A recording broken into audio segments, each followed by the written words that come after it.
ஏதாவது ஒரு செய்தியை அல்லது ஒரு விஷயத்தை உங்க கண் மூலமா பார்க்கும் பொழுது முதல்ல கண் அந்த படத்தை உள்வாங்கும்.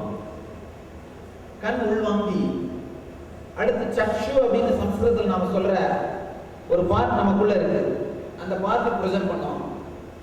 நீங்க யாராவது கம்ப்யூட்டர் இன்ஜினியர் செஞ்சீங்கன்னா உங்களுக்கு புரியும். டிஎஸ்பி டிஜிட்டல் சிக்னல் ப்ராசஸர்னு கம்ப்யூட்டர் இருக்கு. அதே மாதிரி தான் டிஜிட்டல் சிக்னல் ப்ராசஸர்னு.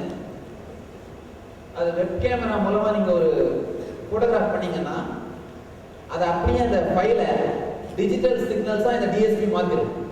அதே மாதிரி நம்முடைய கண்ணுக்குள்ளேயும் நீங்க என்னென்னலாம் பார்க்குறீங்களோ அது அத்தனையும் பயோ சிக்னல்ஸா நம்முடைய பாடியில ப்ராசஸ் பண்ணக்கூடிய பயோ சிக்னல்ஸா எனர்ஜியா கன்வெர்ட் பண்ற ஒரு மெக்கானிசம் இருக்கு. அதுதான் சம்ஸ்கிருதத்துல சக்ஷுன்னு சொல்றோம்.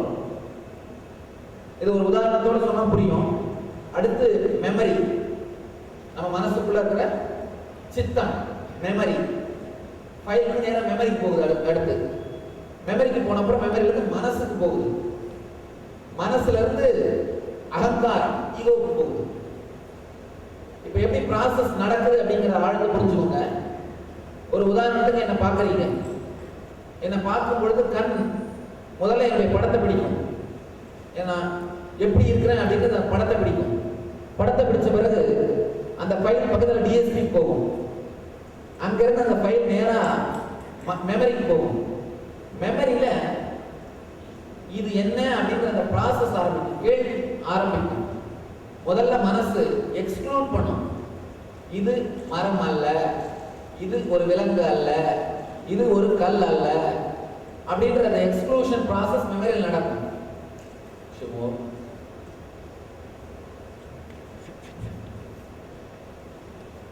எக்ஸ்க்ளூஷன் ப்ராசஸ் மெமரியில் நடக்கும். அதுக்கு அடுத்தது மனசுக்கு அதே ஃபைல் மனசுக்கு போகும். மனம் உடனே என்ன பண்ணும், இவர் ஒரு மனிதர், இவர் ஒரு சன்னியாசி, இவர் தியான பயிற்சிக்காக இங்க இருக்கிறார் அப்படின்ற ஐடென்டிஃபிகேஷன் ப்ராசஸை மனசு பண்ணும். அதுக்கப்புறம் அந்த மனசுல இருந்து ஃபைல் கம்ப்ளீட் அந்த ஈகோவுக்கு போகும். அந்த ஈகோ தான் இந்த இடத்தில் நமக்கு என்ன வேலை, இவருக்கும் எனக்கும் என்ன சம்பந்தம் அப்படின்னு கேட்கும். ஏற்கனவே நீங்க பார்த்த கேட்ட ஆன்மீக குருமார்களோட உங்களுக்கு ஒரு நல்ல அனுபவம் இருந்தா உடனே ஈகோ என்ன பண்ணும், இங்க உட்காரலாம், தொடர்ந்து கேட்கலாம்னு சொல்லும். ஆனா ஏற்கனவே நீங்க பார்த்த கேட்ட ஆன்மீக குருமார்களோட உங்களுக்கு நல்ல அனுபவம் இல்லைன்னா, அவங்களோட உங்களுக்கு ஒரு நல்ல ஈடுபாடு இல்லைன்னா, ஏதாவது மனக்கருத்தோ மன வேறுபாடோ இருந்தா உடனே ஈகோ சொல்லும், இந்த இடத்துல உட்கார வேண்டாம், போகலாம் அப்படின்னு. அதை வச்சு நீங்க முடிவு பண்ணுவீங்க. அந்த முடிவு திரும்ப மனசுக்கு வரும். மனசு அந்த முடிவை எக்ஸிக்யூட் பண்ணும். இதே மாதிரி தான் ஒவ்வொரு சிறு விஷயமும் அந்த இந்திரியங்கள் மூலமா, கண் இல்லைன்னா காது மூலமா வந்தாலும் இதே ப்ராசஸ் தான், அல்லது மூக்கு மூலமா வந்தாலும் இதே ப்ராசஸ் தான், அல்லது சுவைன்ற நாக்கு மூலமா வந்தாலும் இதே ப்ராசஸ் தான். ஒரு இன்ஃபர்மேஷனும் இந்த ஃபைல் மாதிரி உள்ள போய் மெமரியில போய் ப்ராசஸ் ஆகும். மெமரியில இருந்து மனசுல ப்ராசஸ் ஆகும். மனசுல இருந்து அகங்காரத்துக்கு போகும். இந்த அகங்காரம் முடிவுகளை எடுக்கும். இத மாதிரிதான் நம்முடைய மனம் இயங்கிக் கொண்டிருக்கிறது. இதுக்கு அடுத்து இதே மாதிரி தெளிவாக மனம் இயங்குமானால் பிரச்சனை இல்லை. ஒரு இன்ஃபர்மேஷன் வெளியில இருந்து வருது, அந்த இன்ஃபர்மேஷனை ப்ராசஸ் பண்றீங்க, டெசிஷன் எடுக்கிறீங்க, இந்த மாதிரி இருந்ததுன்னா பிரச்சனை இல்லை. ஆனா அந்த மாதிரி இருக்கிறது இல்லை. நம்முடைய மனசுல கண்ணிலிருந்து மனம் வரை நடக்கும் நிகழ்வுகள் மட்டும்தான் கான்சியஸா நடக்குது, நமக்கு தெரிந்து நடக்கின்றது. மனத்திலிருந்து அகங்காரத்துக்கு நடக்கிற அந்த நிகழ்ச்சி அன்கான்சியஸா நடக்குது, நமக்கு தெரியாமல் உணர்வது மனம் அப்படிங்கிற நிலையில நடக்குது. அதனாலதான் நீங்க கண் மூலமா வாங்குற செய்திகள் படி புகைப்பிடிப்பது தவறானது, உடல் நலத்துக்கு கேடு அப்படின்னு எல்லாருக்கும் தெரியும் இல்லையா? கண் மூலமா நீங்க வாங்குற செய்திப்படி புகைப்பிடித்தல் உடல் நலத்துக்கு கேடு, மது வீட்டுக்கும் நாட்டுக்கும் கேடு அப்படின்னு மீண்டும் மீண்டும் படிக்கிறீங்க, தெரிஞ்சுக்கிறீங்க. அதுதான் செய்தி, நீங்க உள்வாங்குகின்ற செய்தி அதுதான். ஆனா எத்தனைதான் நமக்கு புகைப்பிடிக்கிறது தவறுன்னு தெரிஞ்சாலும் திடீர்னு அந்த உந்துதல் ஏற்படும் பொழுது நம்ம அறியாமலே புகைப்பிடிக்கிறது முடிவு செஞ்சிடறோம், போய் பிடிக்க ஆரம்பிச்சிடறோம். காரணம் என்ன? அந்த டெசிஷன் மேக்கிங், டெசிஷன் எடுக்கிற ஒரு குறிப்பிட்ட பாகமான மனத்துக்கும் ஈகோக்கும் நடுவில் அந்த கேப் அன்கான்சியஸா இருக்கு, உணர்வர் நிலையில இருக்கு. அதனாலதான் என்னதான் நமக்கு கண் மூலமாகவும் மற்ற புலன்கள் மூலமாகவும் புகைப்பிடிப்பது தவறென்ற செய்தி தெரிந்தாலும் நம்மையும் அறியாமல் தவறுகளை செய்கின்றோம். எல்லா முடிவுகளும் கான்சியஸா இருந்ததுன்னா, கான்சியஸ்னா உங்களுடைய உணர்வு கட்டுப்பாட்டிற்குள் இருந்தால் நிச்சயமாக தவறு செய்ய மாட்டோம்.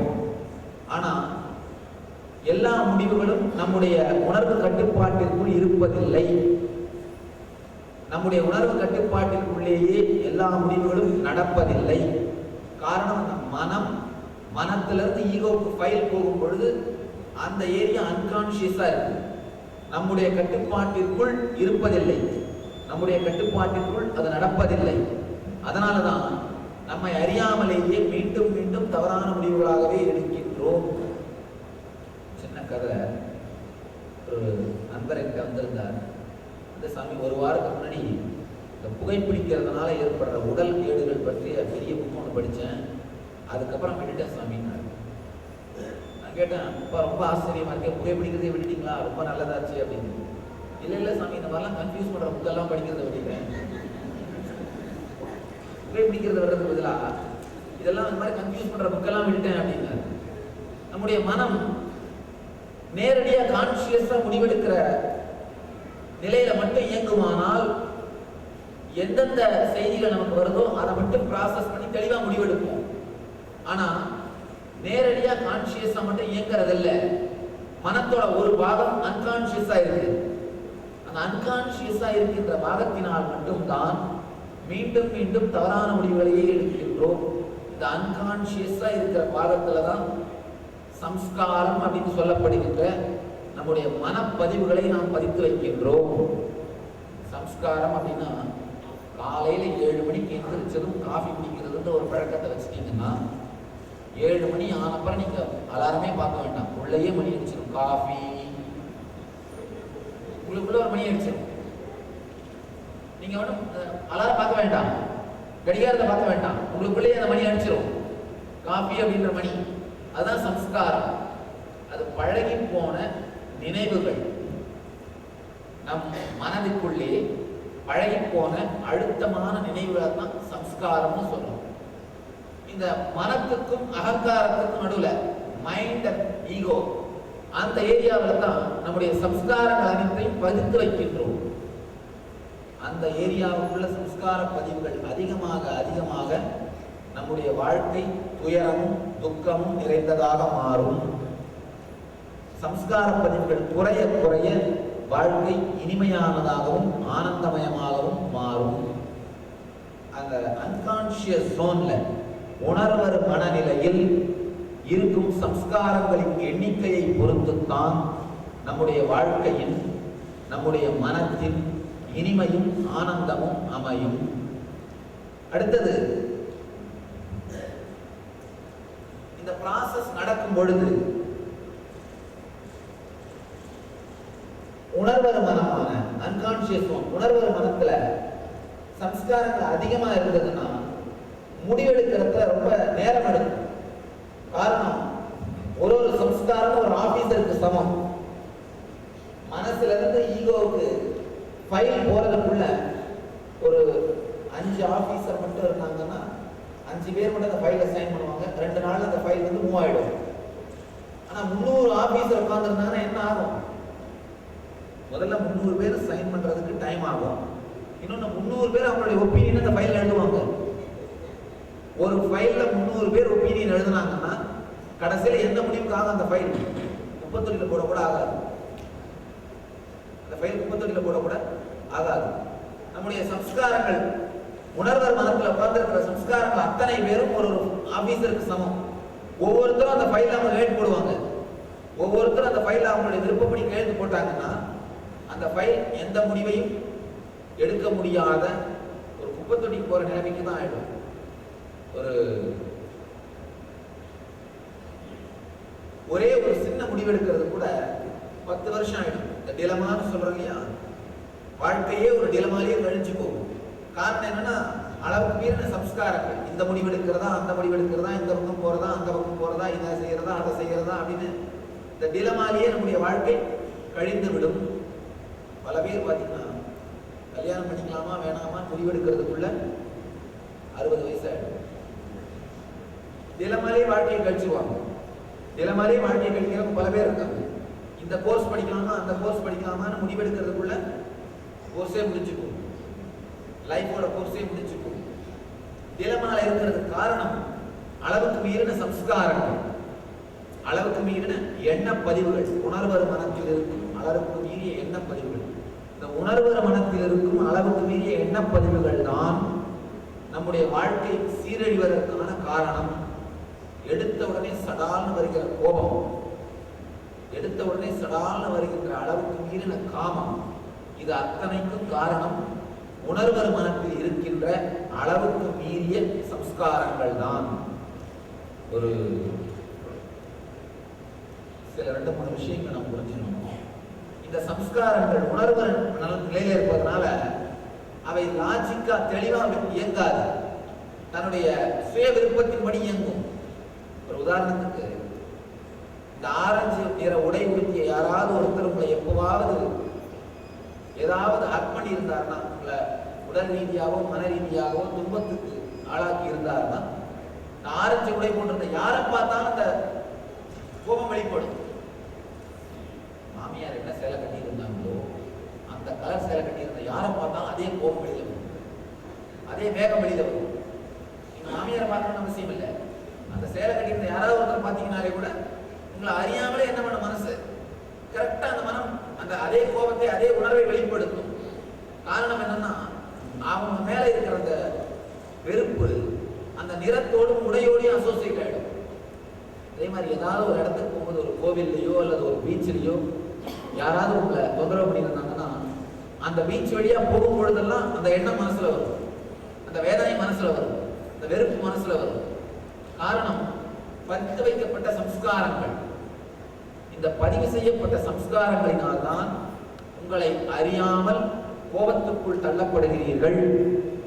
அதே மாதிரி பதித்து வைக்கப்பட்ட சம்ஸ்காரங்களினால்தான் உங்களை அறியாமல் காமத்திற்குள்ளும் தள்ளப்படுகிறீர்கள். பதித்து வைக்கப்பட்ட சம்ஸ்காரத்தினால்தான் உங்களை அறியாமல் பல பேர், பல இளைஞர்கள் சொல்லுவாங்க, சாமி என்னுடைய வாழ்க்கையில இது எல்லாமே ஸ்மூத்தா பியூட்டிஃபுல்லா போயிட்டு இருக்கு, ஆனா ஒரு குறிப்பிட்ட நேரம் குறிப்பிட்ட எண்ணங்கள் வந்தா மட்டும் என் நிலையே எனக்கு தெரியறதில்லை, என்ன பண்றேன்னு எனக்கு தெரியறதில்லை, செஞ்சு முடிச்சிடுறேன், அதுக்கப்புறம் தான் தெரியுது செஞ்சது தப்பு அப்படின்னு. இந்த மாதிரி யார் யாரெல்லாம் நினைக்கிறீங்களோ அவங்க அத்தனை பேரும் புரிஞ்சுக்கோங்க, உங்களுக்குள் உங்கள் உணர்வர் மனத்திற்குள் ஆழமான சம்ஸ்காரங்களை பதித்து வைத்திருக்கிறீர்கள். அது எந்த சம்ஸ்காரமாக இருந்தாலும் உணர்வர் மனத்திற்குள் பதிந்த சம்ஸ்காரங்கள் மீண்டும் மீண்டும் மீண்டும் உங்களுக்கு வேதனையை கொடுத்து கொண்டே இருக்கும், உங்களுக்கு துக்கத்தை ஏற்படுத்தி கொண்டே இருக்கும். ஒரு இன்ஃபர்மேஷன் கண்ணுக்கு வருதுன்னா, கண்ணில இருந்து மனம் வரைக்கும் அது ப்ராசஸ் ஆகிறது, மைண்ட் வரைக்கும் ப்ராசஸ் ஆகிறதுக்கு ஒரு குறிப்பிட்ட அளவு நேரம் எடுக்குது. அது நேரம் 1 வச்சு T1 வச்சிடலாம். அடுத்தது அந்த மனசுல இருந்து அகங்காரம் வரைக்கும் ப்ராசஸ் நடக்கிறதுக்கு T2, 2 T2ன்னு வைக்கலாம். இதை T1 இதை T2ன்னு நினைச்சுக்கோங்க. கான்சியஸ் ப்ராசஸை T1ன்னு நினைங்க, அன்கான்சியஸ் ப்ராசஸை T2ன்னு நினைங்க. இந்த T2 சம்ஸ்காரங்கள் அதிகமாக அதிகமாக இந்த T2 நேரம் அதிகமாகும், டெசிஷன் எடுக்கிற நேரம் அதிகமாகும். இந்த T2 அதிகமாக அதிகமாக நீங்கள் வேதனையிலும் மன உளைச்சலிலும் முடிவெடுக்க முடியாமல் தடுமாறி கொண்டிருப்பீர்கள். இந்த T2 அதிகமாக அதிகமாக நீங்க உங்களுடைய ஸ்ட்ரெஸ் அதிகமாகும். இந்த T2 அதிகமாக அதிகமாக நினைவாற்றல் திறன் குறையும். இந்த T2 அதிகமாகிறது மட்டும்தான் மனிதனுக்கு நடக்கின்ற நரகம். நரகம்னு நாம சொல்றது வேற ஒன்றும் இல்லை, இந்த T2 அதிகமாகிறது தான். நம்முடைய வாழ்க்கையில T2 அதிகமாச்சுன்னா இயற்கையிலேயே எந்த விதமான முன்னேற்றமும் காண மாட்டோம். ஏன்னா ஒரு முடிவு எடுக்கிறதுக்குள்ளேயே 3 வருஷம் ஆயிடும். அவருக்கு 2வது முடிவு எடுக்கிறது ரெண்டாவது முடிவு எடுக்கிறதுக்குள்ள வாழ்க்கை முடிஞ்சு போயிடும். நம்முடைய வாழ்க்கை எந்த விதமான இன்ஸ்பிரேஷனும் இல்லாமல் ஒரு மாட்டு வண்டி மாதிரி நடந்துட்டு இருக்கும். இந்த T2 அதிகமா இருந்ததுன்னா, இந்த T2 குறைஞ்சதுன்னா, இந்த T2 குறைய குறைய வாழ்க்கை வசந்தமாகும். T2 குறையறதுன்னா சம்ஸ்காரங்கள் குறைவது, நெகட்டிவான சம்ஸ்காரங்கள் குறைவது. சாமி எப்போ சொல்றது, T2 வந்து T1 விட அதிகமா இருந்தா அவன் மிருக நிலையில் இருக்கிறான். இந்த T2வும் T1ம் சமமா இருந்தா அவன் மனித நிலையை அடைகிறான். T2 T1 விட குறைவாக இருந்தால் அவன் தெய்வ நிலையை அடைகிறான். சம்ஸ்காரங்கள் இருக்கும் பொழுது அவன் மிருகமாக இருக்கின்றான். சம்ஸ்காரங்கள் இல்லாமல் சாதாரணமாக இருக்கும் பொழுது மனிதனாக மாறுகின்றான். சம்ஸ்காரங்கள் நல்ல சம்ஸ்காரங்களாக மாறும் பொழுது அவன் தெய்வ நிலையை அடைகின்றான். இந்த ஒரு விஷயத்தை புரிஞ்சுக்கங்க. If T2 is higher than T1, you are in instinct level. If the T2 is equal to T1, you are in intellect level. If the T2 is lower than T1, you are in intuition level. இந்த ஒரே ஒரு கான்செப்டை, இந்த ஒரே ஒரு கருத்தை ஆழ்ந்து புரிந்து கொண்டீர்களானால் உங்களுடைய வாழ்க்கையை இது மாற்றிவிடும். ஏன்னா இந்த ஒரே ஒரு விஷயத்தை புரிந்து கொள்வது, உங்கள் மனம் எப்படி இயங்குதுன்றதை புரிஞ்சுக்கிறது, உங்களை நீங்களே எப்படியெல்லாம் ஏமாற்றிக் கொள்கிறீர்கள் அப்படிங்கிறத புரிஞ்சுக்கிறது உங்கள் வாழ்க்கையே மாற்றிவிடும். ஏதோ ஒரு நேரத்துல எங்கேயோ பதித்து வைத்த ஒரு சம்ஸ்காரம் உங்கள் வாழ்க்கையோட மிகப்பெரிய முடிவுகளை செய்ய தூண்டும். அதாவது ஏதோ ஒரு சினிமாவில் பார்த்த ஒரு வன்முறை செயல், ஒரு வெட்டுதல், ஒரு அல்லது குத்துதல் அல்லது ஒரு கொலை சம்பவம், கொள்ளை சம்பவம், அதை நீங்க ரொம்ப அனுபவிச்சு ரசிச்சு பார்த்தீங்கன்னா அப்படியே அது உங்க மனசுக்குள்ள பதிச்சு போகும். ஒன்னும் ஒரு சின்ன உதாரணத்துக்கு கண்ணில் இன்ஃபர்மேஷன் வாங்குறீங்க. அதாவது ஒரு கொலையோ அல்லது வன்முறை சம்பவமோ உங்களுக்கு ரொம்ப பிடிச்சமான ஹீரோ கத்தியை சுத்துறாரு. அதை ரொம்ப ஆழ்ந்து ரசிக்கும் பொழுது நேரடியாக அந்த ஃபைல் அன்கான்சியஸ் ஒன்று ரெக்கார்ட் ஆகிடும். இந்த சம்ஸ்காரங்களா பதிச்சு போயிடும். அந்த சம்ஸ்காரங்களா அந்த ஃபைல் பதிச்சு போன பிறகு நீங்க ரொம்ப ஆழ்ந்து எதையாவது ரசிச்சீங்கன்னா அது இந்த மெமரி மூலமாகவும் மனம் மூலமாகவும் ப்ராசஸ் ஆகாம அந்த ஃபைல் நேரடியாக உள்ள வந்துடும். ரொம்ப ஆழ்ந்து ரசிக்காம இருந்தீங்கன்னா உங்க லாஜிக் வேலை செய்யும். உங்க லாஜிக் வேலை செய்யும், மெமரி அதை அனலைஸ் பண்ணும். அப்பா இது படமா இல்ல நிஜ வாழ்க்கையான்னு மனசு சொல்லும்.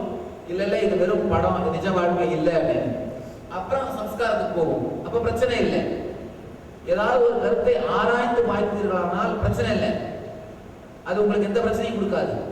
ஆனா ஆழ்ந்து ரசிக்கும் பொழுது அது மெமரியா, அதாவது அது நிஜ வாழ்க்கையா அல்லது படமானே யோசிச்சு